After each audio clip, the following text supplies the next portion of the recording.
tvOS 14.7 Beta 4 released to developers. We have seen a number of new betas from Apple this week, and now we have a new one for the Apple TV, tvOS 14.7 Beta 4, which was released yesterday. The tvOS 14.7 Beta 4 software has been released to developers along with iOS 14.7 Beta 4, watchOS 7.6 Beta 4 and macOS Big Sur 11.5 Beta 4. The new beta of Apple's tvOS 14.7 mainly comes with a range of bug fixes and performance improvements. There do not appear to be many new features in this release. The latest beta of Apple's tvOS 15.7 comes a couple of weeks after the previous version. This will be one of the final releases of tvOS 14, as Apple is now working on tvOS 15, which is currently in beta.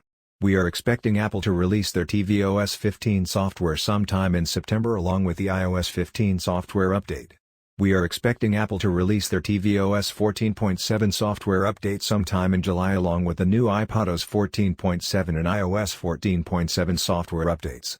As soon as we get some more information on exactly when the new tvOS update will be released, we will let you know.